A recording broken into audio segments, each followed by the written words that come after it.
Hello friends, दुआ classes पर आपका स्वागत है। आज हम प्रखर कार्य पुस्तिका गणित कक्षा 8 में कार्यपत्रक नंबर 41 जो कि पेज नंबर 58 पर है उसको हल करेंगे। कार्यपत्रक नंबर 41 त्रिभुज के कोण तथा भुजाओं की माप के आधार पर वर्गीकृत कर सकेंगे तथा कोण संबंधी समस्या हल कर सकेंगे। दोस्तों, हमें यहाँ कुछ त्रिभुज दे रखे हैं, यानी एक त्रिभुज में तीनों कोणों का योग 180 डिग्री होता है। यह आपको दोस्तों ध्यान रखना है। हम करते हैं फर्स्ट नंबर। यहाँ में x plus x plus x यानी तीनों कोणों का योग क्या होगा? तीनों कोणों का योग 180 डिग्री होगा। दोस्तों, हमें एक x का मान निकालना है, उससे हम तीनों x का मान निकाल सकेंगे। 1, 2 और 3 कुल हो गए 3x बराबर 180। अब हमें x का मान निकालना है, तो x बराबर 180। 3 इसके साथ गुणा में था, इधर आएगा तो भाग में आ जाएगा। जब हम इसको काटेंगे तो 60 डिग्री आंसर में प्राप्त होगा। 60 डिग्री यानी ये भी 60, ये 60 और ये भी 60। तीनों कोणों का मान 60, 60, 60 डिग्री आंसर में प्राप्त होगा।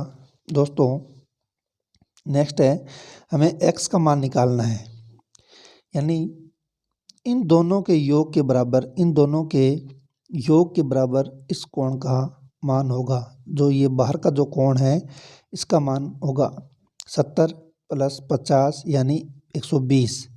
तो x बराबर 120 डिग्री, 120 डिग्री आंसर में मिलेगा।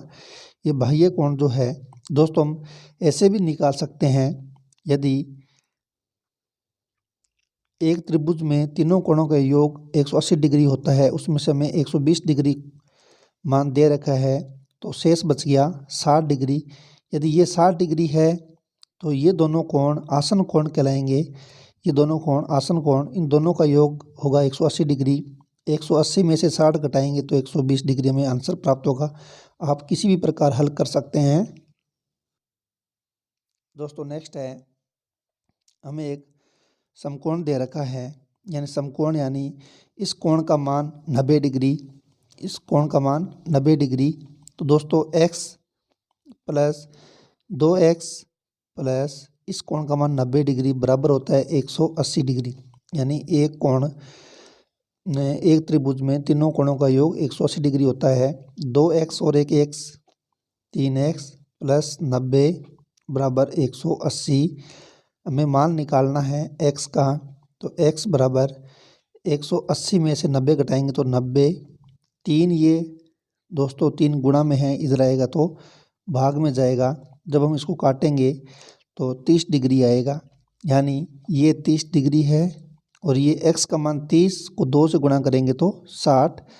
तो ये 60 डिग्री और ये 90 डिग्री, तीनों कोणों का योग हो गया 180 डिग्री। दोस्तों, नेक्स्ट है, हमें इस कोण का मान निकालना है। हमने पहले वाले सवाल में हल किया था कि इन दोनों कोणों के योग के बराबर ये इस कोण का मान होता है। तो इन दोनों कोणों का योग होगा 110 डिग्री। तो हमें 110 में से 50 डिग्री हमें दे रखा है, तो 110 में से जब हम 110 में से 50 घटाएंगे तो हमें आंसर प्राप्त होगा 60 डिग्री। x बराबर 60 डिग्री। दोस्तों, ये 60 डिग्री हो गया, तो हमें यदि इसका मान निकालना हो तो हम निकाल सकते हैं। ये आसन कोण है। आसन कोणों का जो योग होता है वो 180 डिग्री होता है, तो उसमें से हमें 110 दे रखा है। 180 में से 110 घटाएंगे तो 70 डिग्री इसका मान भी आ जाएगा। ये भी आप निकाल सकते हैं। दोस्तों, करते हैं नेक्स्ट। 2 नंबर को हल करते हैं। हमें सवाल दे रखा है, त्रिभुज की भुजाओं की माप के आधार पर त्रिभुजों के प्रकार बताइए। यानी वह त्रिभुज जिसमें तीनों भुजाएं बराबर हो तो वह कहलाता है समबाहु। दोस्तों, नेक्स्ट है, वह त्रिभुज जिसमें 2 भुजाएं बराबर हो वो कहलाती है समद्विबाहु। समद्विबाहु त्रिभुज कहलाएगा। समद्विबाहु त्रिभुज दोस्तों नेक्स्ट यानी दोस्तों एक वह त्रिभुज जिसमें तीनों भुजाएं अलग अलग है यानी अलग अलग माप की है तो वो कहलाएगी विषम बाहु त्रिभुज। विषम बाहु त्रिभुज। दोस्तों नेक्स्ट है, क्या एक त्रिभुज में दो समकोण संभव है? नहीं है दोस्तों, तो इसमें आएगा नहीं। नेक्स्ट है, क्या एक त्रिभुज में दो अधिक कोण संभव है? दोस्तों एक त्रिभुज में दो अधिक कोण संभव नहीं है। तो मान लो ये एक अधिक कोण, एक ये अधिक कोण, तो ये एक त्रिभुज नहीं बनेगा, इसलिए संभव नहीं है, यहाँ लिखेंगे नहीं। नेक्स्ट है, क्या एक त्रिभुज में दो न्यून कोण संभव है? बिल्कुल है, हाँ। नेक्स्ट, क्या एक त्रिभुज में प्रत्येक कोण 60 डिग्री के संभव है? बिल्कुल है, तो लिखेंगे हाँ।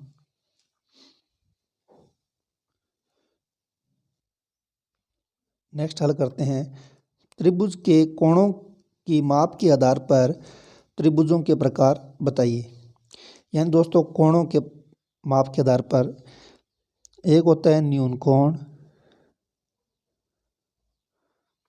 एक समकोण, एक अधिक कोण।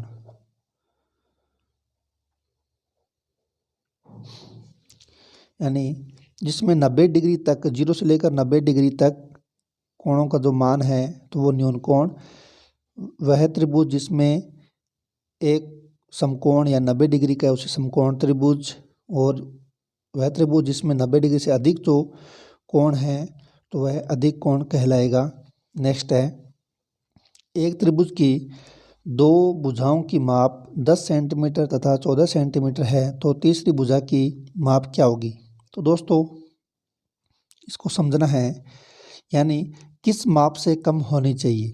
इन दोनों जो भुजाएं दे रखी है 10 + 14 सेंटीमीटर यानी 24 सेंटीमीटर से तीसरी भुजा का मान है वो कम होना चाहिए, 24 सेंटीमीटर से कम। यानी 24 अधिक है x हमने माना है तीसरी भुजा को, तो ये आंसर प्राप्त होगा 24 से कम। किस माप से अधिक होनी चाहिए, यानी दोनों का अंतर निकालेंगे, 14 - 10 यानी 4, तो 4 सेंटीमीटर से तीसरी भुजा का मान है वो अधिक होना चाहिए। या 4 के बाद 4.1, 4.2 या 5, 6, 7 इसका मान आना चाहिए। तो दोस्तों आज हमने कार्यपत्रक नंबर 41 जो कि पेज नंबर 58 पर था उसको हल किया। मिलते हैं नेक्स्ट वीडियो में, तब तक धन्यवाद दोस्तों।